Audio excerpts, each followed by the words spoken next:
6 horas e 54 minutos, hora da gente trazer temas internacionais para você. Mais de 1 milhão de pessoas ficaram sem luz após um grande ataque russo ao sistema de energia da Ucrânia. Isso foi na capital Kiev. Nós vamos até a Europa porque o nosso correspondente Luca Bassani tem aqui mais informações a respeito desse tema. Luca, bem-vindo aqui ao Jornal da Manhã.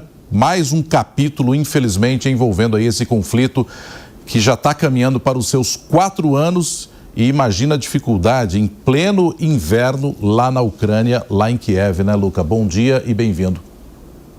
Bom dia também a você, querido Nonato, boa semana a todos que nos acompanham. Infelizmente, o inverno extremamente rigoroso tem se mostrado ainda mais adverso para os ucranianos neste 4º ano de guerra prestes a ser completado, né? A gente vê que durante as últimas horas, principalmente no final de semana, grande parte do sistema de produção e distribuição elétrica do país está sendo atacado. Isso não é uma novidade, algo que os russos têm utilizado como estratégia desde o princípio, mas se intensificou de uma forma exponencial durante este inverno 2025-2026. De acordo com os levantamentos do próprio Ministério de Energia dentro da Ucrânia, são pelo menos 1 milhão de pessoas sem luz na região metropolitana de Kiev, que é uma capital de praticamente 3 milhões. Então a gente pode dizer que quase 1/3 da população dessa cidade tão importante não consegue ter acesso à energia, carregar os seus telefones, ter aquecimento em temperaturas que variam de -10 a -14 graus Celsius durante este período de inverno. De acordo com o presidente Zelensky, isso apenas mostra que os russos não têm o intuito de selar um acordo para a paz, já que durante o último final de semana, principalmente na sexta e no sábado, tivemos reuniões bilaterais acontecendo pela primeira vez entre Estados Unidos, Rússia e Ucrânia em Abu Dhabi, mas os ataques não cessaram durante este período. Então, ele ressalta que isso mostra a má-fé dos russos na negociação e chama a atenção da comunidade internacional para continuar sancionando o presidente Vladimir Putin e seu governo e o seu país mediante aquilo que tem acontecido. As regiões perto das linhas oficiais de batalha têm se tornado também cada vez mais difíceis de sobreviver, com um êxodo em massa daquelas cidades fronteiriças, né, entre aquilo que é administrado para a Rússia e aquilo que é administrado para a Ucrânia, com muitas pessoas simplesmente abandonando todos os seus pertences para ter acesso pelo menos a um banho quente ou à luz em cidades vizinhas. Uma situação extremamente difícil e que ressalta que, apesar das negociações terem avançado certo patamar durante os últimos dias, ainda estamos longe de falar de um cessar-fogo, nem que seja temporário, por conta exatamente de tudo aquilo que tem sido observado durante os últimos meses. Nonato.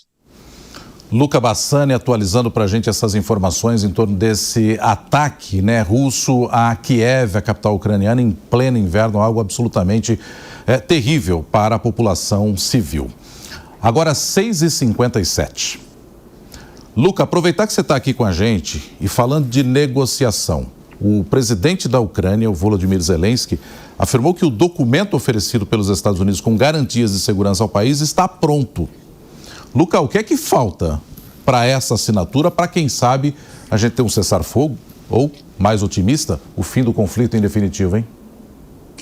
Pois é, Nonato, são 3 pontos fundamentais para que um cessar-fogo se torne vigente, ou pelo menos que a guerra possa ver uma perspectiva de término. O primeiro deles tem a ver com as garantias de segurança, uma das questões fundamentais na visão do presidente Zelensky e de todos os ucranianos, para que no futuro, seja daqui 5, 10 ou 50 anos, a Rússia não promova mais uma invasão no território e tente redesenhar os mapas da Europa. Nesse sentido, Zelensky diz que já há um documento feito pelos Estados Unidos, 100% pronto, e que basta a autorização dos próprios americanos para ser assinado.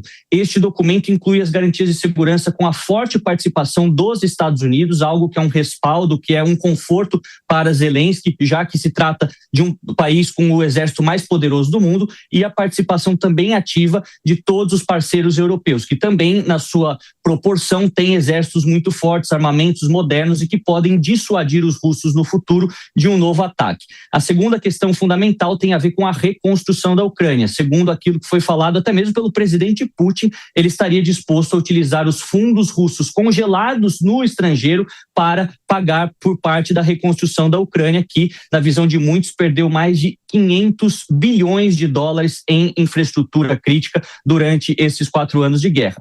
Por fim, a última coisa que precisa ser decidida e tem sido um ponto de grande divergência são as questões territoriais, as concessões que a Ucrânia faria para a Rússia na administração, congelamento de linhas de batalha ou até mesmo a redefinição de um mapa que pode, de fato, separar famílias, fazer com que a emissão de passaportes faça com que uma pessoa de uma família seja russo ou ucraniano e impedir também com que elas possam se visitar, considerando que será uma fronteira dura. Então, como se trata de um assunto mais complexo, com certeza isso não será decidido de forma tão rápida, mas com certeza a gente vê que há um avanço maior do que houve anteriormente. A gente, como sempre, vai ficar aqui na expectativa, afinal são 4 anos de guerra, mais de 1 milhão de mortos entre ambos os lados e com certeza muitos problemas econômicos para toda a Europa por conta dessa guerra.